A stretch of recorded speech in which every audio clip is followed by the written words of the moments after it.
ایک بہت ہی جیسے کہہ لیں کہ ایک عجیب سا وہ حالات ہوں کہ ایک شخص امام کا نام لے، امامت کا نام لے، ایک شخص ائمہ کا نام لے، معصومین کا نام لے، اور ان کو ٹول کے طور پر استعمال کر کے، ان کو اوزار کے طور پر استعمال کر کے لوگوں میں اپنا اعتماد حاصل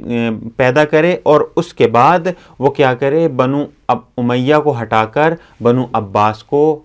برسر اقتدار لے آئے۔ واقعاً ہمارے لیے یہ درس ہے، اور آج بھی اگر ہم دیکھیں تو یہ چیز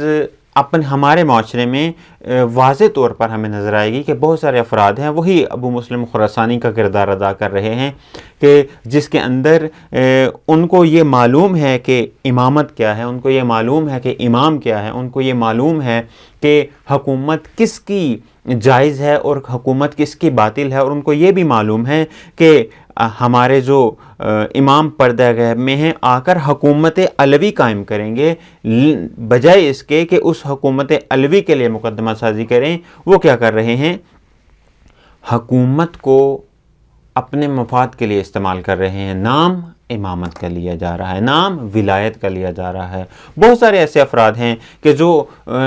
ولایت فقی کا نام لے کر لوگوں کو کسی اور ٹریک کی طرف لے کے جا رہے ہیں۔ بہت سارے ایسے افراد ہیں کہ جو لوگوں کو ولایت فقی کے نام پر دھوکہ دے رہے ہیں۔ بہت سارے ایسے افراد ہیں کہ جو لوگوں کے سامنے ولایت فقی کا نام تو لیتے ہیں، ولی فقی کا نام تو لیتے ہیں، ان کے گن تو گاتے ہیں، لیکن اگر جب ہم ان کے عمل میں دیکھیں تو ہمیں واضح نظر آتا ہے کہ یہ در حقیقت